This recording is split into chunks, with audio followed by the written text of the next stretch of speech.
ERCOT. Several big headlines coming out of its emergency board meeting today, including a 6th resignation. And ERCOT is once again insisting that when the power outages began, Texas was just minutes away from what they're calling a worst-case scenario.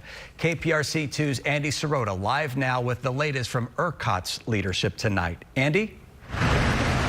Chris and Dominique, ERCOT CEO Bill Magnus standing his ground, defending those decisions that were made, a series of decisions that were made leading up to and during last week's deadly winter storm. This, as you mentioned, 6 board members have now resigned. Those decisions, he says, save the entire state from going dark. ERCOT leadership maintains they knew the storm was coming and they knew it was going to be bad and that it would lead to extraordinary demand on the power grid. So they started taking action the week of February 8th to help their generators and transmission companies get ready, as well as make the necessary preparations on their end. All the available generation we had was online as of February 14th on Sunday going into this.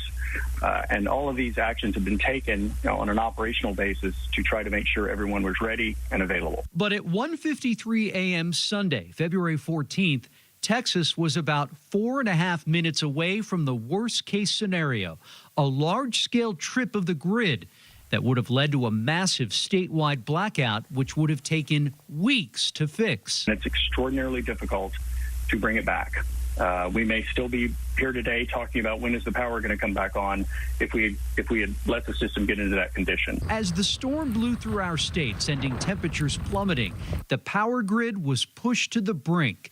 One generator after another went offline. Rolling outages became extended outages, leaving millions in the dark with no lights and no heat. More electricity was used on the ERCOT system on a winter's day than had ever been used in history.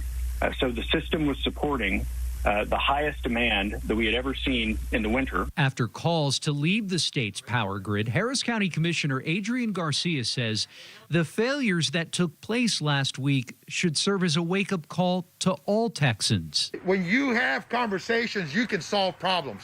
And so I am fully confident that we will be able to get to a place where we can find a pathway that is better than what we got.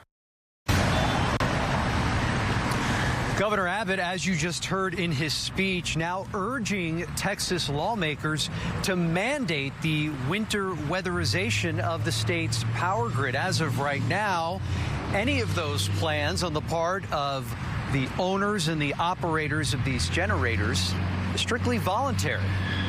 Reporting live in West Houston tonight, Andy Sirota, KPRC2 News.